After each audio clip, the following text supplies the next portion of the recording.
if you don't have the up-to-date information, if you can increase your winning rate on your ads and you can build the right creatives, this will change your game. You won't be lucky always in this business, and you need to prepare for the rainy days. You don't want to put all your eggs in the same basket. You don't want to do that, otherwise you'll be screwed. Hey everyone, I'm here with Moose. Moose is a top expert when it comes to Facebook. He is super well-connected guy. Provides different services when it comes to Facebook and helps advertisers to achieve better results when it comes to Facebook. So if you're spending a lot of money on Facebook, he's your guy. And we've known each other for kind of like virtually for a long time. Yes. I think the first time, second time we meet. Yeah, exactly. In person. And Moose also came to our mastermind. We had a great time together. And, I just want to ask him some questions and, get perspective on how to, be more profitable these days with Facebook, and also learn more about your services, share about your services with the community. Sure, thank you. You work with a lot of people, right? And you work with a lot of people like last how many years? The past 4 or 5 years, I've been helping a lot the community. They've been achieving great results, a lot of scale. So yeah, we just had a wonderful mastermind, and everyone just coming to me like saying, thank you, you helped me get to that level when it was, when it happened to me, the worst moment in my scaling, I was devastated, and you make the change. And everyone was like so excited, so grateful. I was like, fuck, damn, we're making it, like we're all growing together. So a wonderful experience, yeah. Awesome. And so what is one thing you see with people that are consistently scaling, year over year? Like what do those people do differently from others? So first, of course, they are like the smallest in the room. They're always growing. They take programs like yours. They are like masterminding together to go to the next level. They're testing stuff that other people are not doing. They're utilizing the latest things. And e-commerce is moving a lot. What worked today, it will not work in 3 months. So if you don't have the up-to-date information, you're fucked. So I would say basically be consistent, have a process where the way you test is like systemized, and you're always up to date with the right information. Okay. If you're able to do that on your business, you will be able to scale. I saw also a lot of guys that, are not utilizing enough the comment section under the ads. Like there is so much to do about that. If you can increase your winning rate on your ads and you can build the right creatives, this will change your game. So, bro, if people do all of this, they will be succeeding for sure. Yeah, it's like comments is such a utilized portion of the ads, right? Exactly. But it's so important because let's say you have like a good ad, a good creative, and then I don't know, maybe you have like one person says, "Oh, this is scam," right? It's fucking. And then there's like literally no other comments on that ad, like the only ad, right? And the creative could be phenomenal, could be perfect, right? But then it's like, "Oh, this is a scam," boom. Exactly. That conversion rate on that ad doesn't matter how good your product page is, doesn't matter how good your advertorial is, doesn't matter how good your creative is. Everything is screwed. 100%. And then you wonder, oh, this is probably losing creative. Yeah. No, it's not losing creative. You probably just had, someone like commenting. And so on our team, I'll tell you how we do it. We have people monitoring comments like 24/7. It's very important. It's so important. Kind of like, if there's like someone like just people talking bad things like that are not, if there's like, okay, people saying something about the product, we respond, okay, this is the answer, right? Like, if this is like a constructive criticism, right? But if someone just says this is a scam without even like knowing what the product is, like they never bought it, right? They just like kind of like trolls, on the internet, like those are, Of course. And you don't want also to have like an empty section. Like you have a brand you're building for a long time and you put all your ads on your CBO, and then you don't even let your ad to stand out and to have the chance to actually be a winner or not. So just giving it the chance to actually stand out and utilize this comment section on the early phase will really make the difference as well. Yeah, 100%. It's like people such a, kind of like to understand how to make it work and how to make it very successful, you have to understand human behavior, human psychology. Of course. When you see all your friends already like, oh, this thing is good, or they're like asking questions or like discussing, oh, this helped me for this, for that. Yeah. This really help you like leveraging the ad and get a higher chance of having it winning. Yeah, 100%. Yeah. And like you said, also, if there's like could be phenomenal ad, amazing creative, but then you see like there's no one commenting. Oh, it must be sketchy. They scam, right? Like I don't want to be the first one. Right. I don't want to be the first one. 100%. So someone doing, let's say, 500K a month, or maybe spending 500K a month on Facebook, and they want to go to like 7 figures per month. Like at that point, let's say if Facebook is your main traffic source, you're kind of like putting a lot of eggs in that basket, right? You're relying heavily on it. Yeah. So how do you protect your assets? Yeah. To make sure that, because let's say you're spending $500,000 like a month, right, on ads, and like that's pretty much drives your whole business. Something happens to your account, something happens to your business manager page. Like, how do you protect your assets? How do you, what infrastructure you need to have? I see this every day, and I mean, you won't be lucky always in this business, and you need to prepare for the rainy days. And a lot of people forget that. And I see guys crying over me, seeing their business from a day to another going from 500K a month to like 0 because they did this simple mistake.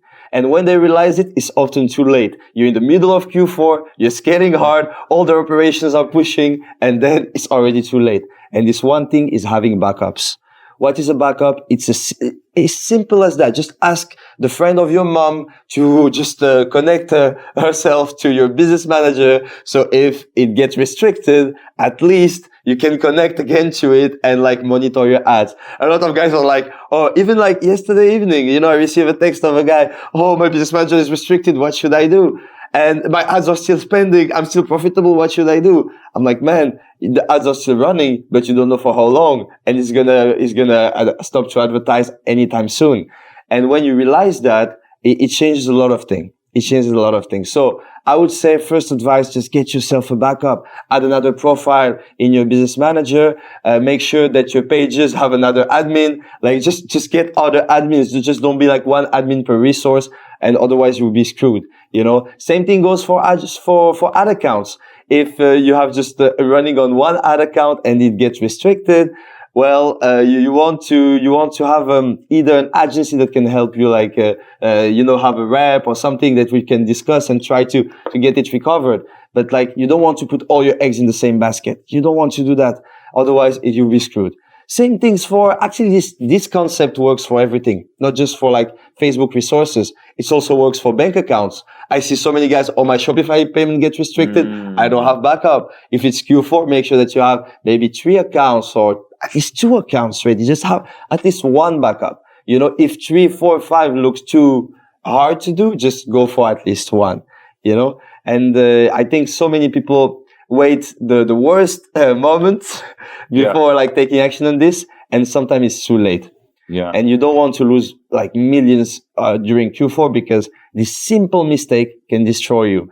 And sometimes you get lucky, it gets recovered. But how many guys, like when you ask your friends, how many guys are like, fuck, I was doing good money and stuff, and then when you try to run it again, it just doesn't perform the same. And then it just doesn't work. Yeah. And you're like, You had this speaker yesterday who was sharing about this. It was like, I just made so much money. Now it's time to sell the business.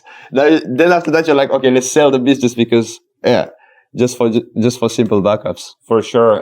Like you said, having backups in business, it's so important.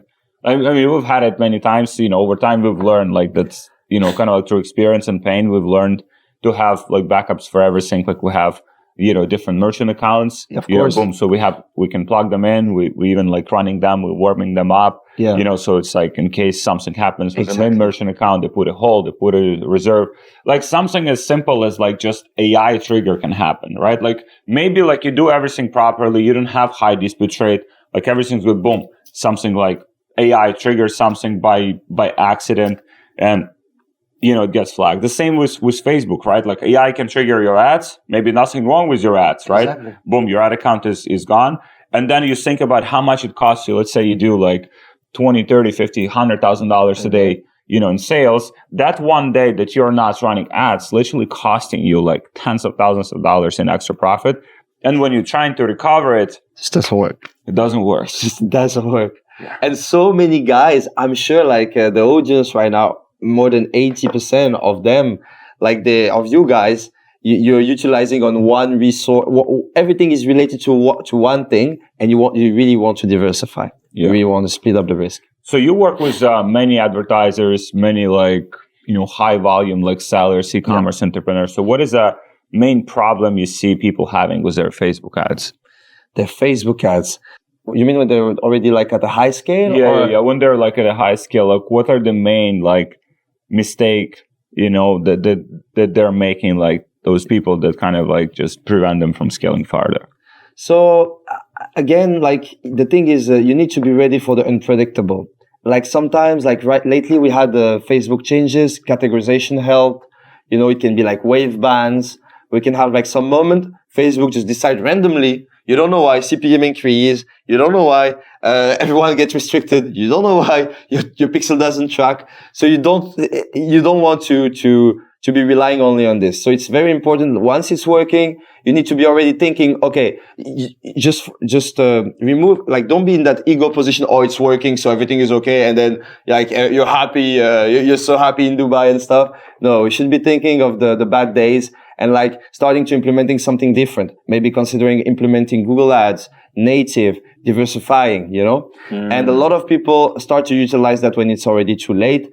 And the thing is, it's when people think they have control that they don't have control, and Facebook is totally messy, like I saw so many, health brands lately, or like supplements just getting the tracking gone because of categorization. And then because the thing go down, you become emotional, right? And then you go harder on that mistake. You know what I mean? Yeah. And then like it doesn't work when you should go opposite side. So I don't know how you see it from on your end on ESS on the ESS mastermind, but I see it a lot, and it's sad. It's sad. Like people are like sending me like huge text like this, literally like. They're crying out from inside. It's so sad. Yeah. So what do you see like the most the most successful people, right? Like let's say maybe you work with someone for the last like 3, 4, or 5 years. Mm-hmm. What are the actions that most successful people do? They're prepared. They're so prepared. They're like when people think everything is right, they're already prepared for the next bad thing, and they're already like they checking up on Twitter, whatever updates. So they're proactive instead of reactive. Exactly, they're proactive. They already have a backup in place, and they're like, CPM increase, I'm okay. CPM increase, all right, it's okay. It's just gonna be a bad time. I even heard, I even have some clients like they're okay they keep their ads running. They know like, okay, I'm spending money for a few days. It's just going to be temporary. And after 3 days, like they have their balls in the table. I mean, they're hard on this, like, they're taking risks, and they know that it's going to be okay overall after a few days. Mm-hmm. I know it's, sometime like, when we see all everything collapsing, we're like, okay, that's fucked up. But at the end, if you're prepared, if you have the right structure, the right team in place, it's okay. You mentioned diversification, right? And using, different like advertising channels. So not just Meta, right? At the same time, like, so Meta has so many issues. Like we know it, right? Like Meta can like trigger your account, like CPMs can go all over the place. There's seasonality. When there's election, like it just goes like all over the place, like random bans and stuff like that. Q4, random bans. So with all these issues with Meta, why would you still like advertise there? Meta is still the best platform. Whatever you do, Meta is still the best platform. It will still be one of your big expense, but like just double down on it. If you work on Meta, use like account manager, mastermind, get the best plugs, the best solutions to make sure that you back up on your that you have some protection on your Meta structure, because you don't want that let's say even you have a diversified structure, 60% is coming out from Meta, and then the 60% you're not utilizing it the right way, and you're risking it. just because like you're afraid to save like maybe 1K, 2K, 3K a month on agencies. It doesn't make any sense. But because you're spending like multiple 6-figure per month on Meta, so you want to invest even this 1% that can make the difference. You want to invest that to make sure that your meta structure stays safe and always stay in touch. That's why people have to join programs like yours, because work with someone like you, right? Yeah, of course. Everyone has like their area of like expertise. Yeah. And from my perspective, I mean, you can try and go like figure it out yourself, and kind of like, or like you can like, okay, you work with someone who already has the relationship, who already seen like what works, what doesn't, right? And you just like, hey, okay, I know like I'm working with an expert. It's like, knows this thing. It's like just kind of shortcuts that whole like learning curve. 100%. And I think it's very important to just like, okay, just fix things, and prepare for the future, and not be like, reactive as like you said. A lot of guys are like, oh yeah, but I don't need an agency. It's not like, I want to save like, let's say I want to save like few $1,000s a month, right? I want to like save few $1,000s a month. Okay, sure. You save few $1,000s a month, but then like, again, something happens, like it will cost you a lot more. Exactly. 100%. And then when everything is restricted, you're like, So I think it's very important to take precautions and protect yourself. I think the right moment to do it is whenever something starts to win, when you start to scale and you know that like your customer support, like you start to hiring, it starts to become a bit messy. I think it's the right moment to start considering protecting your structure, because otherwise when it's too big, when it's too late, it's too late. I mean, we can still try, but if you take action like months after, it's probably the situation is probably not recoverable. So whenever it starts working, I would say consider protecting it. Start to protect everything. So you work with many entrepreneurs. Even like right now, you're working with like some of the highest volume like e-commerce entrepreneurs, dropshippers, and the ones that scale to bigger numbers. They have a team. Yeah, right. They have a team. Yes. So what would you say when it comes to like building the team and like hiring and developing that team? Like, what are the most important things you have to keep in mind? I think a lot of guys are overestimating that part, and they just like trying. A lot of guys either they try to play solopreneur and have like one VA that do CS, and it's like getting super hard. Either when like they start delegating, it's a bit messy, like they don't know where to start, and they just like Upwork, try to get the cheapest. And at the end, like I think as drop shippers, as e-commerce brand owners, we're very good at the laptop, but sometimes we lack of this like a social connection and like take the time to find the right talents that actually will cover us in when everything is going to be hectic. And I think it's very important to to try and invest time on that field.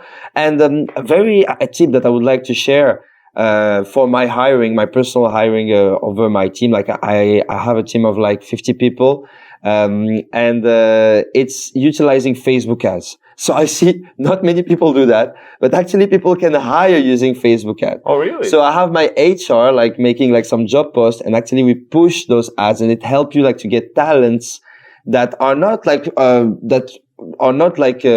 that freelance game and all this competition, and they will they come to some standards. You can go to other market that we have some people that can be very it will give you abundance on traffic as well, because a lot of guys don't have also enough candidates, and a lot of guys are like, I don't have the right I struggle to find the right guy, so I decide just to put someone. Let's just put someone and do the job, and then they have a lot of I would say people that doesn't fit their culture, doesn't fit their values, and they're like because they have like a that's one of the biggest like mistakes I see in hiring, because like you have like a very small like talent pool, because you're going after Upwork, you're going after like Online Jobs PH, like you're going after all of these platforms where there's also like 1,000 other people like looking for like the talent pool is this much, right? And there's like so many people trying to get like people from that talent pool.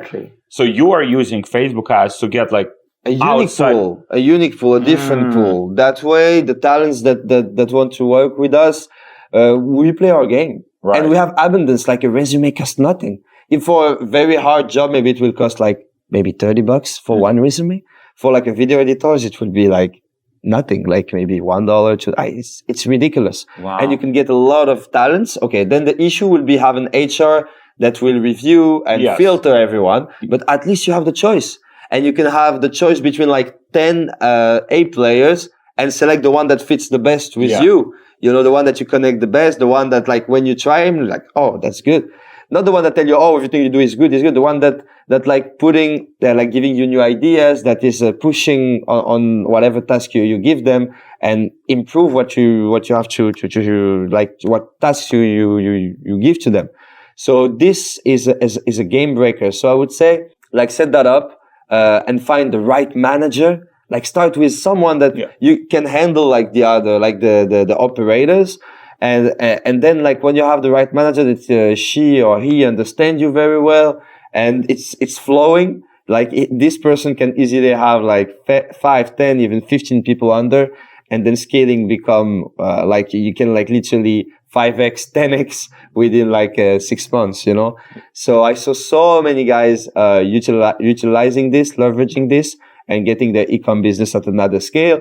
And once you have that, it's become so easy to implement new ideas, new strategies.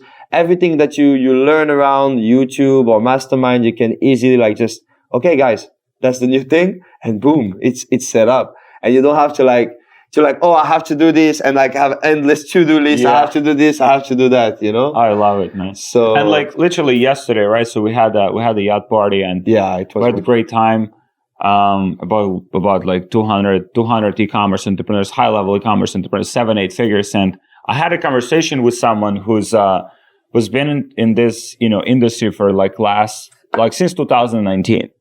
And he was like, I mean, he told me what product he's selling. And I'm like, you know, I know like 10 other people selling similar products. You know how it is in this industry. Of course. And, I'm like, okay, you know, one of the questions I ask, well, what is the volume you're doing? How big is your team? Kind of like just to see how I can help them. And he said, oh, you know, I do about $150,000 a month, which is, you know, for most people, it's, wow, 150, it's good, you know, but it's like he's been in this industry for 6 years. Man. Like you can be doing millions per month. And I'm like, how big is your team? It's only me and my VA. And I'm like, gee, you know, and so that just shows you the importance of like overall like building the team. When you're starting the business, you're getting the initial momentum. It's about just you becoming, you know, like good operator, understanding every area, like probably managing your ads, kind of like doing all the areas of the business. But then over time, you have to become good with hiring. Exactly. Like there's no other way to become like, to do like, you cannot be doing millions per month, like unless you have some super unique business model that no one else is doing. You cannot be doing like millions per month. You cannot do like very high numbers if you're just like working by yourself, because there's so many areas of that company that you need coverage for. 100%. And you cannot be like very good at everything. It's not possible. And this is just the skill set that over time you have to develop. You have to learn how to hire, how to find talent, how to develop talent, how to keep talent, how to incentivize talent. This is just a skill set and part of the evolution if you want to just, you know, grow your business to like 100%. 8 figures, multiple 8 figures, 9 figures. Yes, those guys making 1 million, then they can focus on what make them win. You know, maybe it's some ideas, maybe some is like new concepts, innovating, going around to like some exhibition, traveling, getting ideas. And then boom, the team is like pushing. Yeah. The team is like pushing and they make multiple millions even per month. So yeah. So that's the way 100%. And I see some entrepreneurs, you know, they're like traveling with their laptop. They're still managing their ads, you know, kind of like even when they're traveling, and it's like, man, I mean, you kind of like have to get out of it. Like when your business is profitable, you're making money. One of the best investments you can have is just to start, you know, hiring people and building the team. And the key thing about that I think prevents many entrepreneurs from doing that is like they're afraid to make bad decisions and hire the wrong person. Maybe they hired someone in the past and that person didn't work out. And so now they're afraid like that they'll hire a person and it won't be a good fit. So they're like, okay, no one can do it as good as me. So I'll just like stick to it and I'll do it myself. 100%. And that is a mindset in my experience that prevents people from like, you know, building like, you know, like really scalable operation where it's not just dependent on you, but also there's some great people on your team that can take over many tasks. And in many cases, they can do those tasks better than you. Better than you. Just let them go, and they will do better.